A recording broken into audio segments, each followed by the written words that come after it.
Election है, मैं ये समझता हूँ कि इंतहाई कंट्रोवर्शियल तरीके से कंडक्ट किया गया।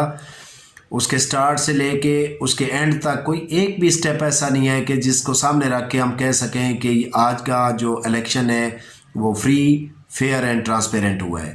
तो आज के इलेक्शन के हवाले से दो हवालों से बात की जा रही है, एक इसका लीगल पहलू है और दूसरा इसका पॉलिटिकल पहलू है। अगर लीगल हवाले इसके एस्पेक्ट के हवाले से देखा जाए तो मैं ये समझता हूँ कि एक बात की जा रही है कि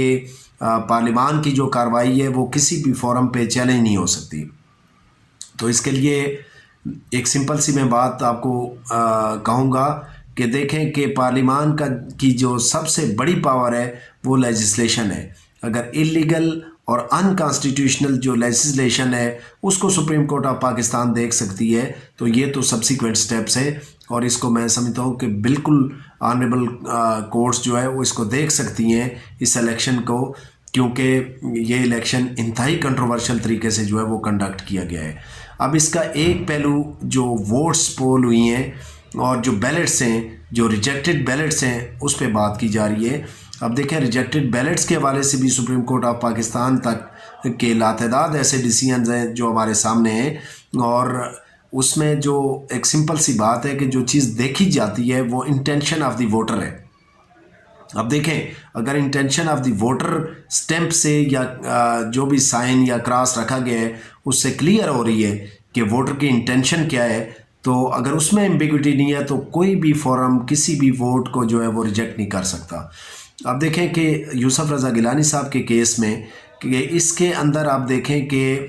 वोट जो है एक ही कॉलम है जिसके अंदर नाम भी लिखा हुआ है और जिसके आगे ब्लैंक जगह भी है। अब अगर नाम के ऊपर स्टैंप लगती है या ब्लैंक जगह पे लगती है तो वो पूरे उस खाने के अंदर लग रही है, तो इससे इंटेंशन बहुत ज़्यादा क्लियर है। बल्कि मेरा ये ख्याल है कि अगर नाम के ऊपर स्टैंप होती है तो ये तो और ज़्यादा क्लियर होता है कि जो वोटर है उसकी इंटेंशन क्या है, वो किसको वोट पोल करना चाहता है। हाँ, वोट रिजेक्ट हो सकती थी कि अगर वोट के ऊपर कोई एक्स्ट्रा साइन होता या आधी स्टैंप एक खाने में और आधी स्टैंप दूसरे खाने में होती तो फिर भी वोट रिजेक्ट हो सकती थी, या कोई भी ऐसा साइन के जो ट्रेस करने के लिए, जिस तरह के हॉर्स ट्रेडिंग के ज़रिए अगर कोई बंदा बिक जाता है और वो किसी को दिखाने के लिए कोई ख़ास साइन ऊपर वोट के लगा के आ जाता है तो वो वोट भी रिजेक्ट होगी। लेकिन जहाँ पे वोटर की इंटेंशन क्लियर है कि वो किसको देना चाहता है और उस पर कोई एक्स्ट्रा साइन, कोई ऐसा दाग दबा भी नहीं है, तो उस वोट को मैं समझता हूँ कि कभी भी रिजेक्ट नहीं किया जा सकता। और ये आप देखेंगे कि जब भी ये ऑनरेबल कोर्ट्स के अंदर क्वेश्चन होगा तो ये वोट वैलिड वोट जो है वो करार दिए जाएंगे। अब इसका दूसरा जो पहलू है वो इसका पॉलिटिकल पहलू है। पॉलिटिकल पहलू के हवाले से जो बात की जा रही है मैं समझता हूँ कि वो भी पीडीएम को डिवाइड करने के लिए और उनके अंदर जो है वो क्लैशेस पैदा करने के लिए, उनके अंदर डिवीजन पैदा करने के लिए बात की जा रही है। अब देखें कि अगर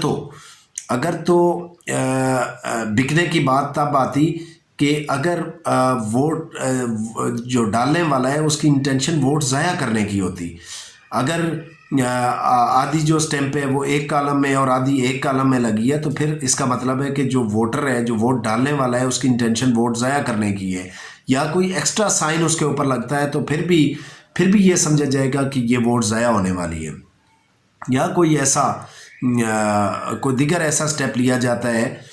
या दो जो कॉलम है उनको टिक कर दिया जाता है तो वो भी वोट ज़ाया होती है। और इसमें अंदेशा पैदा होता है कि शायद कोई वोट किसी ने को बिक गया है या उसके हॉर्स ट्रेडिंग की वजह से, किसी के हॉर्स ट्रेडिंग की वजह से कोई वोट इंटेंशनली ख़राब किया गया है। मैं ये समझता हूँ कि जितने भी 7 वोट्स रिजेक्ट हुए हैं